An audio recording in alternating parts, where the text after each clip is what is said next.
Hello and welcome to AfriFursa. My name is Tapfuma Musewe, the founder of AfriFursa, and it's a pleasure to be here with all of you who are watching this today. Especially excited because I've got a fantastic guest, Fatima Gueye. Did I say Hello, Gabe, but I know it's a struggle Ah, one. all right, all right. Fatima, it's so good to have you here. Thanks for having me. Really, I'm excited to be here. Absolutely, absolutely. So how are you? How are you doing? I'm surviving just like everybody else. I'm surviving. Mm, I'm yeah. adjusting. I'm thinking outside of the box, but I'm good. I'm Mm. feeling blessed regardless. Yeah, it's been a tough time, huh? It's been an unprecedented, very difficult, very strange time. Yes, it definitely has. It Yeah. and the crazy thing is it affects people very differently. So you just don't know, right? Yeah, absolutely. Well, one of the reasons I'm so excited to have Fatima here is because if you look at AfriFursa's homepage and you look at the hero video, that video at the top of the homepage where it cycles a few different videos, there's a lady there who is a force of energy, and she's like the center of the party. You can see her jamming, and she's got purple hair. So that's Fatima. So we have the lady from the homepage here. That's so funny. Oh man, Yeah, like I just think it's so wild how that like even happened. But I mean, sometimes yeah, things yeah, happen. You yeah, just take them as they are, right? yeah. Absolutely, Those were absolutely. And that different video was, times. oh yeah, different in what sense? That we could gather together, or Yeah, yeah. yeah, It's just like, oh my God. Like if only we knew back then what we know now, right? So yeah, sure. maybe I dance a little know. harder. Yeah, I tell you, we look at that and it's just like never know when we're gonna actually be able to get back to that kind of environment, Yeah, right? exactly. Yeah. Yeah, this is a new normal, and I mean, it's fair to pretty much expect that things won't change for a long time, Yeah, truly. in my view, anyway. Oh yeah, Um, for sure. yeah, but that video was courtesy of Super Freak Shinedu, so Ukubam, good friend of mine as well, and Amazing person. yeah, absolutely amazing. Yeah, Yeah. and he's been a great support as well. So, Fatima, we wanted to interview you, find out a little bit about you, your creativity that you mentioned, in terms of pivoting in these times, thinking outside of the box. Hmm. Those are great qualities. So we wanted to dig into that. So, firstly, you are a graphic designer, a Hmm. UI designer, and photographer. And creativity is obviously a huge part of who you are, of Right. what you do. So, what inspires your creativity in the tech space? Well, I had an interesting like background. I actually went to school for graphic design, and I just always saw myself even before going to school, like going to college in high school. I always knew I wanted to do something artistic. So my first, I started painting. I would go to all the art class. If there was sewing class, I would sign up. So anything like art related, I had to be there. Um, Mm, so it's kind of like, and when if you talk to my parents, they'll tell you like, oh yeah, she was drawing since she was like little thing, like real young thing. mm, So obviously for me, my projection of my career, my life, it was going to be something creative. um when I went to school for graphic design, I still didn't even know what graphic design was. No one in our class knew what graphic design was. We just was like, yeah, our parents are forcing us to do this thing because we're artistic people and we need a real career. And going into that, like I think by the second year, I really clicked. Like I'm like, oh my God, this is graphic design. This is amazing. Like everything we see is like made mm, like graphically by a designer. So it kind of like opened the door for me, like the possibilities. yeah. Um, but the industry was going through a shift where when I went to school in Ottawa. So when I came back to Ah, Toronto, mhm. all the jobs I was applying for were adding a little blurb like, yeah, if you know HTML, CSS, that'd be great. And I'm like, I just did 3 years in college to now go back to school to learn HTML, CSS. I don't understand. And So I that learned wasn't included in the curriculum. no, because it's 3 years. design, right? Okay. Yeah. HTML is code. It's Coding. another career. Like you have to be Right. a web developer, but Yeah. they wanted designers to know HTML, CSS. And I learned web Got it. development from another standpoint in the program where we didn't actually code. We just use like a platform that you would just place things and it would generate the code for you. So it really Got it. discouraged me. But the part where UI design comes in is really where, you know, I went to learn web development eventually. I became a web developer and I started coding, and, you know, and that's kind of how the two merged in my career, where I was very vocal, like, hey, I'm a designer. I would love to help, you know, if you need me. So instead of doing graphic design, now I'm doing digital design where it's on the web. So it's like another way of thinking. And that's how the web development came about. But photography, I've done that since like my first year of college. I fell in love with photography, and I've been doing it ever since, you know. But I'm always thinking creatively, always. Like I'm always thinking, like even walking outside, I'm looking at, I could be like in downtown, I'm like, oh, this would be a really nice shot, you know, or this would be a nice like footage, because I started getting, you know, thinking outside the box. Like I was mentioning, I started doing videography, and I started doing like video editing and learning After Effects and things like that. So everywhere I go, I'm always seeing images of what could be, you know. It could be even like a piece of clothing. I'm like, oh, this would look really great on a shoot, you know, with this hat. Or it's a constant thing, you know. And yeah, I don't know. It's hard to explain when you've always been a creative person since you Yeah, were young, you sure. know? I Yeah. can't be like, oh, it's this thing or that thing. It's just, since I'm already thinking always creatively, it was like, okay, well, I need to adapt the skills to be able to convey that creativity based on different mediums. So it was more like, okay, how do I learn this thing and how do I get Yeah. good at it, you know? Yeah. Yeah, that's amazing, because your awareness of the fact that you are constantly creative is a level of self-awareness in itself. Because if it's something that you're used to all the time, you know, and you don't switch off, you know, like you have some artists who, you know, sometimes have to get, you know, creative. I know music because of my background, and I know that there are times where, you know, folks just need to turn it on so they can create something. But Right. speaking about music, this is a fantastic segue into the fact that, Fatima, your creativity, as you've mentioned, is not limited to tech or graphic design or visual art. So tell us about Ima and who she is. Okay, so email was Fatima for a while, until so I released my first song under Fatima and no one could find it. And I was like, but Okay. just write Fatima, and like the song, they're like, there's so many Fatimas. So many. And Yeah. so many. And like it never occurred to me, because I was like, I don't want an artist name. I like Fatima.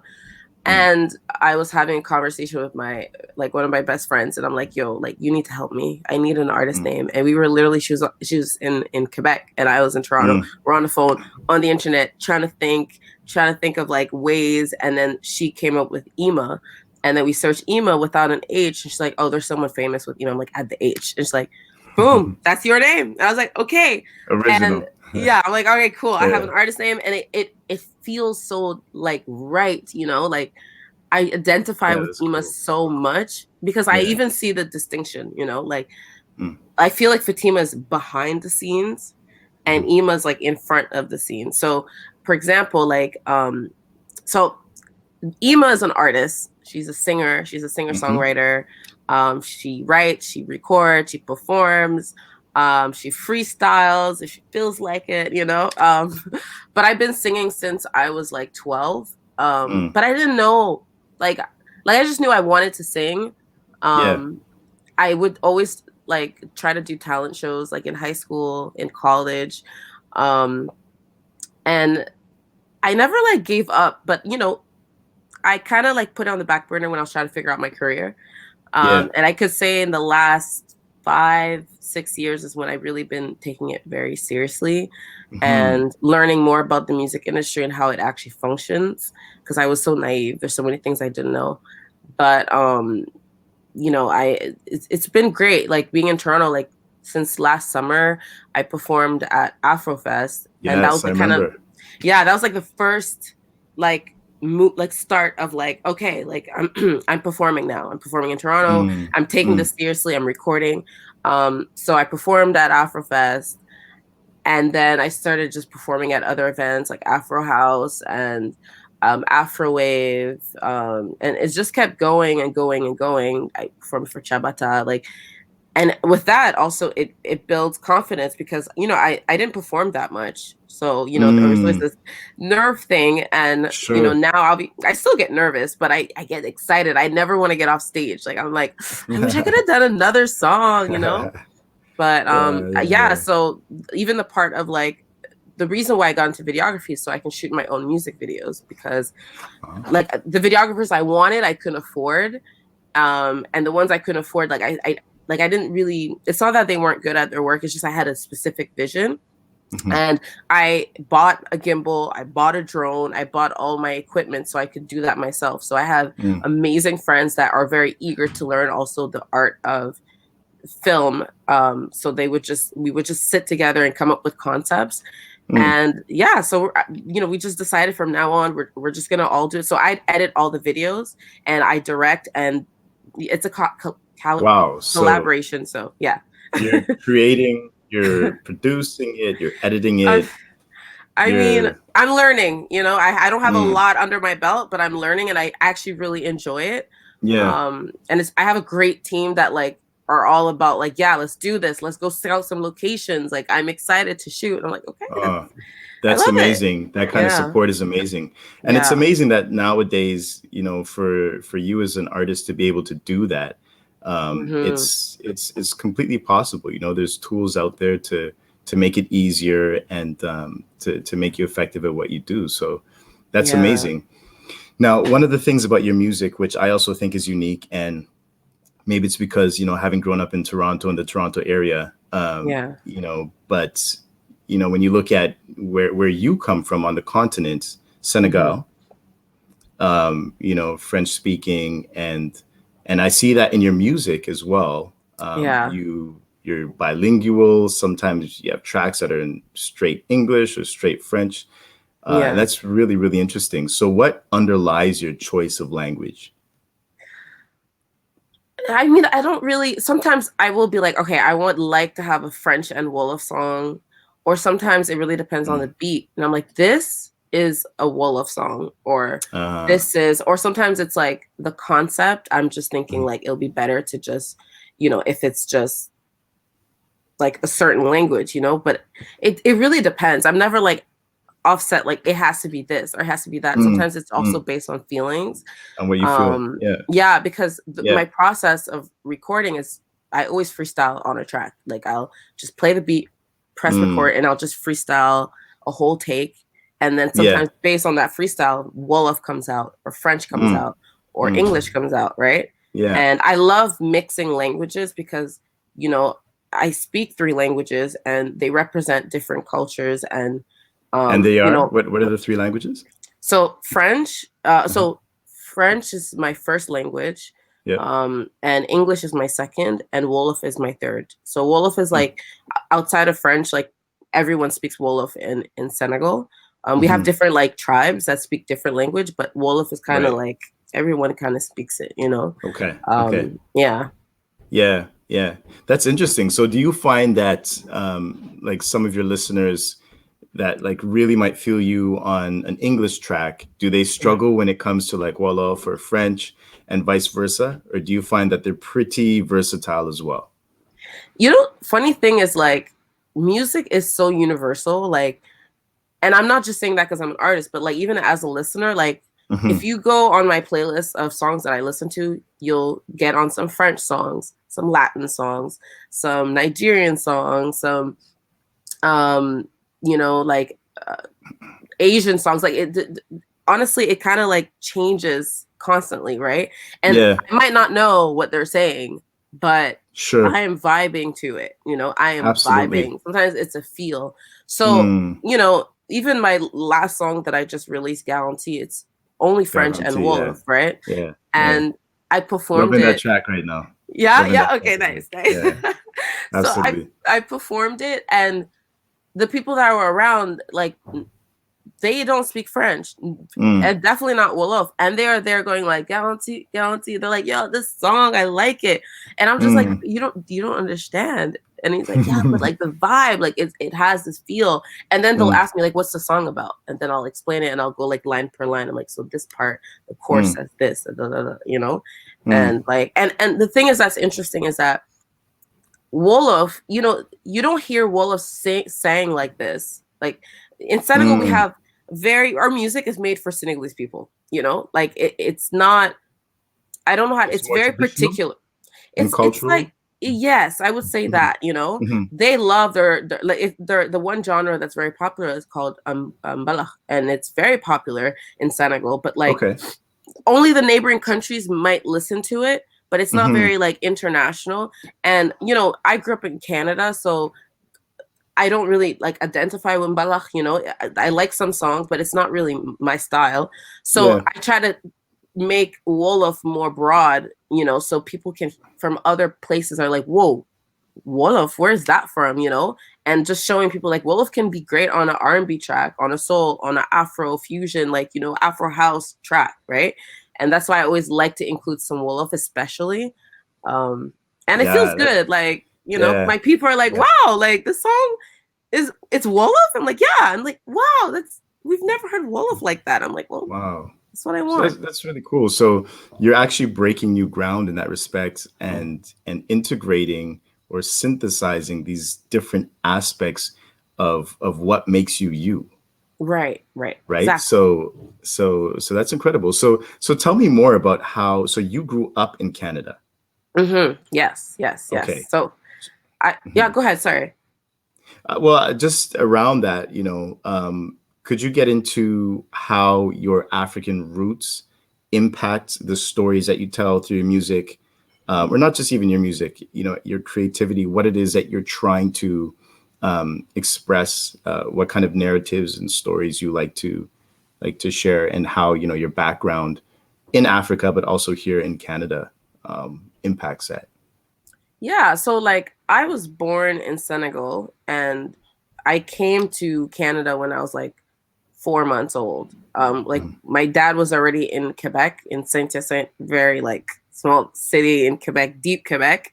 Wow. And yeah, and my mom and myself, we came. And Mm. while they were in school there, like we lived there. And once they graduated, they moved to Vancouver. And then so I moved to Vancouver, and that's where I learned English, you know. And like Mm. it was a struggle. From what I remember, it was a struggle trying to like talk with kids and like because I always went to French school, so that wasn't a problem. But like just with the kids in my neighborhood, like trying to learn English.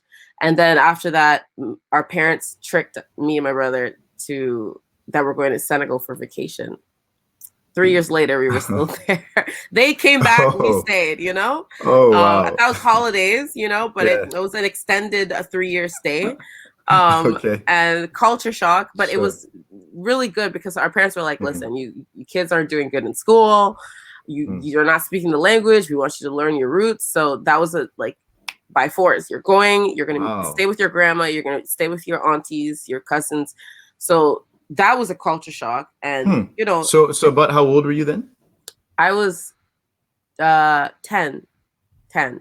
Okay. All It right. was 1999. Oh wait, no, I was Right. 9. It was Yeah. 1999 during New Year's Eve. That's when we took the flight. We were supposed to be there for Wow. like just like a little, you know, few weeks.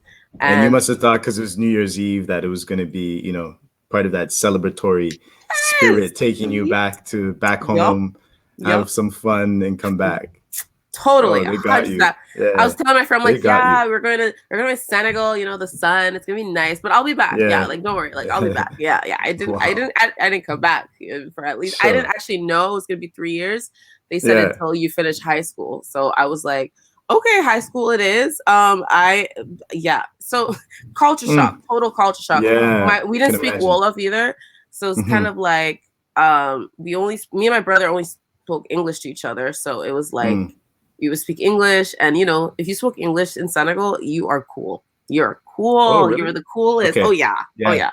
So we And we then you leverage you guys that. coming so you guys coming from like the West, from an advanced, so-called advanced economy, like Yeah. like Yeah. almost coming from the States almost. Did you come with Exactly. that kind of prestige when you So was you it like we that, or what? knew we Yeah. knew we knew what it looked like us Yeah. coming from Canada, and we took Yeah. full advantage because we're like, I'm not struggling to make friends.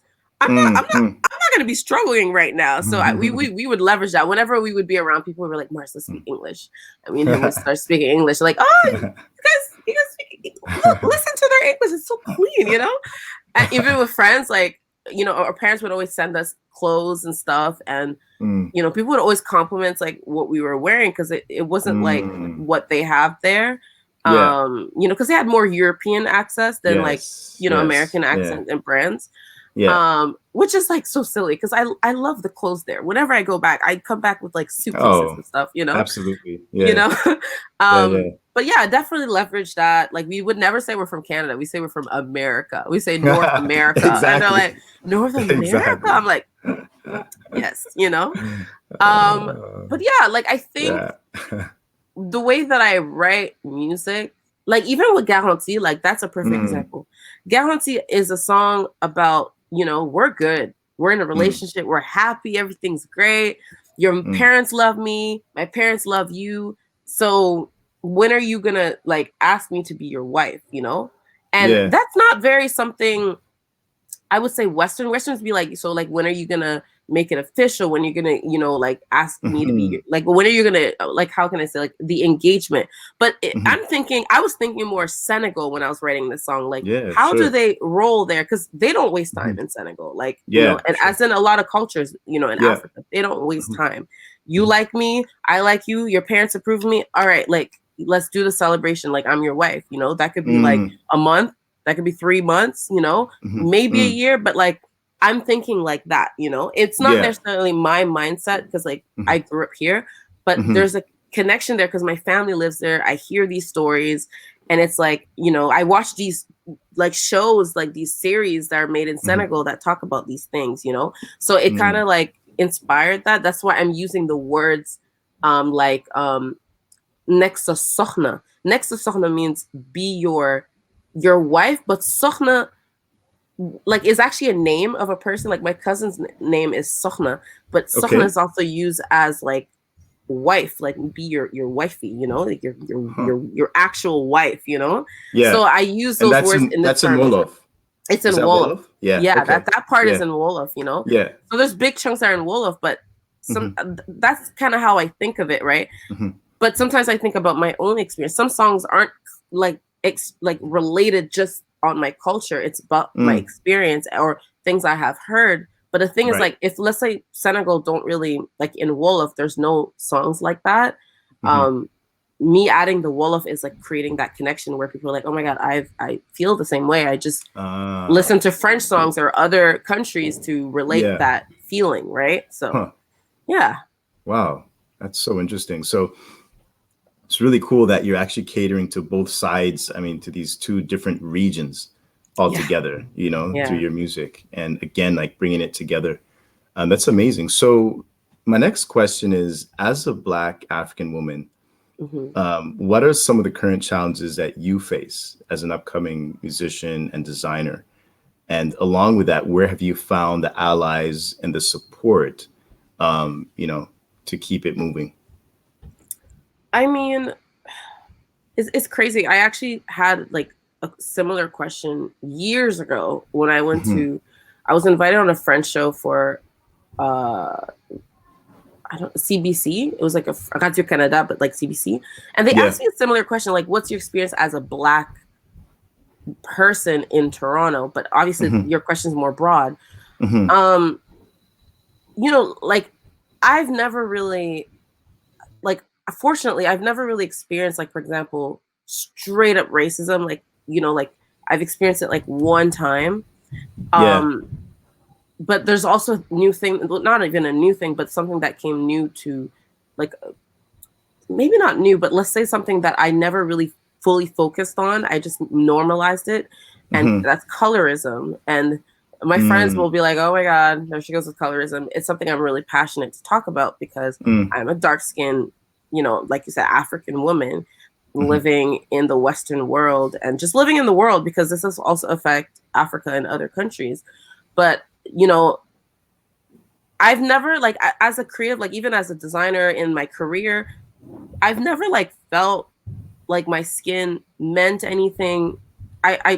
Because every environment I've been in, mostly even growing up, I always been around people that weren't people of color. I was always like the minority.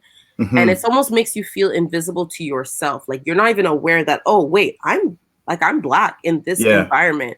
I just Mm-hmm. feel like I'm just here as a person like everybody Like else. everybody else. Yeah. Yeah. So like Yeah. even in the work field, like I never feel like, oh, like even in tech industry, like there's not a lot of Black people. Like I'm always Mm-hmm. either the only Black person or the Mm. only Black female, you know? That's like the norm for me. I'm so used to that. Even when I went to school in my program, Mm-hmm. I was the Mm-hmm. only Black female, and I was so Yeah. used to that, right? So Mm-hmm. I think I normalized it in my mind that like that's it. But I Yeah, still fight sure. for diversity, and Mm-hmm. I want people to, especially the tech industry, I would love to see more Black women. Yeah. But yeah, like I feel like, but as far as music, I could say that at least for Toronto, it's been, my experience have been so great. Like people are Yeah. really rooting for me. Mm. These organizations that, like have performances and events, they've been really rooting for me, as like asking me to perform for them, or even if Mm. someone um like they need to do something last minute and they would like to include me, like that makes me feel really wanted and appreciated, Mm. Mm. but I do have concerns, like like there's still politics when it comes to the music industry and as a whole, as far as what's marketable, like the people that are Mm. at top charge, like in charge of these big record labels, they still control the imagery that we see today. Mm-hmm. They're growing up, I didn't see a lot of girls like me. Like the people that I idolized were light-skinned Black girls or biracial, and Yeah. I remember distinctly telling my mom, like, oh my God, like I want to be a singer when I was in high school. And my Mm. sister, my mom, she's African straight up. She's like, well, that's nice, but is there anybody that looks like you? And I was like, Mm. because I was looking at people that, from the Western point of view, not people back home or whatnot, because Right. there were back home. But in America and North America, the politics are Mm. different. That's Mm-hmm. why, like, that worries me. But at the same time, like, I'm realistic. My projection is Africa and Europe, Mm. and where I am right now, right? Because I'm Mm. not gonna be forcing something that, like, there's been greater artists that came and gone that didn't get that kind of recognition because of that simple fact, like, who am I Mm-hmm. that I'm gonna change everything, right? So, you pick your But battles, I guess. yeah, yeah. At the same time, though, I would say that you doing you is creating a space, and just an important image Hmm. for other people who feel the same way you do. Right, right. So the visibility you do get, and sticking to who you are and integrating these different experiences, I think is really powerful. Yeah. So yeah, and you used the word normalizing, and how there's so many things that you normalized and didn't kind of realize until you actually stop and say, "Well, I'm the only Black lady, Black person Yeah. here," Yeah. and I think that's a really important quality sometimes for folks like us who are in the minority at times, just because it gives us resilience. We don't, we can't afford to stop and think, oh, well, we're different, I'm different, Yeah. therefore, I'm going to let that hold me back. Sometimes part of, keeping things moving is just kind of, embracing what you are, what everyone else is, and continuing to move forward. So that's encouraging. That's a great story to hear. Mm-hmm. Um, 100%. yeah, yeah. So just just one or two more questions before we wind up Yeah. here. So, you've noticed that there's this lack of Black people, of Black women in the tech space. Mm-hmm. What do you think should and can be done by different stakeholders, perhaps government, um, Mm-hmm. and excuse me, different leaders within the industry to create change there? What's one or two things you think needs to be done? I mean, like when I was working for this production agency, I always was like, I feel like I was fighting two battles. I was like fighting the battle of like, we need more women developers. I can't be the only one, Mm, like, we need more. And every time someone new would, like, we would hire someone new, it would be a Black person. I mean, sorry, a man. And Yeah. I would come to my boss and like, yeah, so so how's that like diversity thing going? Like, when are we gonna hire some women? And then Yeah. like, and then it's like, it feels kind of weird to be like, all right, like obviously women, but do I push the envelope and be like, yeah, we should have more Black women? But in my head, I was like, all right, we're a super small team, one battle at a time, I guess, Yeah. But I think I feel like companies just need to make an effort to look for, and not just hire someone because they're Black, but like look at Yeah. the team and make sure that it's diverse, that, it's a diverse, like team. And I'm not just talking about Black people, but like, you see Asian people of Asian descent, like obviously white, Arabic, like Black, it should feel like, wow, like this is a diverse environment, Truly right? diverse. Yeah. It's exactly. And with that also include women as well, because sometimes that does happen, but you don't see any women, Right. and Okay.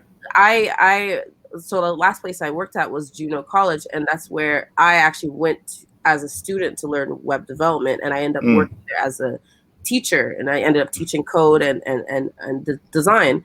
And even there, like I could see how they would always try to include women, even in our classrooms. Like it was like almost 50-50 or 60, 40, like of women, like that many women. And I'm just like, yeah, like even in my class, like we were so many women developers, like, that like there's a change. And, schools like Juneau College are really trying to push that, including more diversity and more women in tech industry, because that's not the case, and even hearing some of the students' experience of prior to coming to that school or even getting in the tech industry, they would hear things like, yeah, like women don't really code, like, like they're not in the tech industry for a reason. And, so it's like there's a lot of battles. So like, yes, Black women and also access. I feel like the schools, should have access to those type of programs, or even after school programs that offer, like classes to learn something about the tech industry. And it doesn't have to be just web development, but just tech industry, because I find that like in a lot of African cultures, there's just like these boxes that our parents are told like this is a career, these are careers, and and even my mom, like for a while, like I think graphic design she was like, all right, we're meeting in the middle, you're going for something that's something we think you'll get a job and it's artistic, cool, but I think for a while she's just like, graphic design, like like I wish one of my kids went to be an engineer or something, and that's not, or a doctor or a lawyer, a doctor or a lawyer, or one of those, yeah, but now she sees the impact that I have, like with the experience I have as with the tech industry, web development and graphic design. She's like, oh my God, like I'm so proud of you, you're doing so great, but a lot of time it's just like information. A lot of parents don't know anything about the tech industry for women, it's just it's not imagery that we see, so it's really like information and access, I think. And especially probably, there's this, what you're alluding to, I think, is the difference in generations, like so much has changed in the last 50 years and less, since the internet, there's a lot of stuff I don't get, we're not far off. It's moving fast. It's moving it's moving really fast. Yeah. Cool. So here is the last question for you. Okay. It's kind of like a compound question, a couple questions in one. Okay. So the question is, what city in Africa would you most like to perform in that you have not performed in yet, and why? Across the entire continent, what city do you need to perform in? I mean, okay, this is a tough question because there's so many, like there's so many, because there's so many countries I want to visit on top of that. Absolutely. But I think I would have. Yeah, go ahead. Yeah, we're not going to assume that this is the only one, but okay. Woo! All right, I can answer this. Okay. I think I would want to perform in Dakar, you know. Mm. I mean, it's where I'm from because I never have. You haven't? And Okay, I okay. never, I Yeah, mean, I kind of did, but this was yeah, like, it was a Valentine event that this artist was having an intimate thing at. yeah. And my friends talked to the owners, like, my friend can sing over there. I want her to Okay. sing with him. And All then I right. was just brought on stage, you know? So it wasn't like a Yeah, performance. I was just freestyling to yeah. them playing, you know? So I don't think that counts. But All right, all right. I Yeah. I You let think that one pass. Senegal, I would Mm. like I think about it even now. Like I would love to perform in Dakar. Mm. You know, because I feel like if I can start there, Hmm. I just feel like I could connect with so many people there. You know, even now Yeah. the people that back home, my friends, people I know that heard my song are like, you know, they're really supportive and things like that. So I would love to Mm. perform there. But obviously, I mean, there's so many other cities that I would love to perform at. You know, like Yeah, yeah, yeah, like I yeah, mean, Lagos would be nice. You know, yeah, yeah. Lagos. You know, All right. but Yeah. there's like so many. You know, like I mean, I would love to do a tour in Africa. Like All to right. be on. There we go. There we You know, go. All right. So yeah. it's out there. Yeah, It's it's out there. happening. It's We're oof, putting it out happening. there. Yeah, yeah, Yeah, yeah. yeah, yeah. Absolutely. I would I would love love to that. see that. I would love to see that. We'll see. Fingers Um, crossed. I'm working really hard on projects right now. I don't even know if I'm yeah, sleeping enough. Like, yeah, yeah. yeah, Between freelancing and music, and you know, like there's so much happening. But this is the yeah. time. You know, it's the time. Mm, So yeah. And I mean, at least Africa has been kind of, I don't know if spared is the right word, but the impact of COVID has just not been near as heavy across the entire continent as it has in almost every other continent. yes, So, it's maybe wild. touring will be a reality at Oh, some for sure. point sooner than it would be, out here. Or you can I do some hope kind of so. virtual, I don't know how that would Yeah. work, but Oh no, I have to virtual be tour. there. I need to Yeah, yeah, I think smell so. the air, you know, Yeah, like whew, see the yeah. people, See like the people, engage with yes. them, Oh share yes, that yes, energy. yes. Oh, Yeah. for sure. Yeah. All Like right. one day, one day. Mm. Yeah, for sure, for sure. Fatima, thank you so Hmm. much for joining us on this interview. It's been an absolute pleasure to connect with you. Yeah, you're incredible, and your energy, your enthusiasm, your creativity, which really exudes through everything you do, is just so apparent. It's just really been a pleasure, and I hope that some of our viewers who are watching have been inspired by that. We will have your information for people if they want to follow you at the bottom below the video here. And to all our viewers, thank you so much for taking this in. Do hit like, drop a comment, find us on Instagram, Facebook, LinkedIn, and stay close. All Awesome. right, Thanks for having me. It was a pleasure. absolutely, Fatima. Thank All you. right. All right, take care, everyone.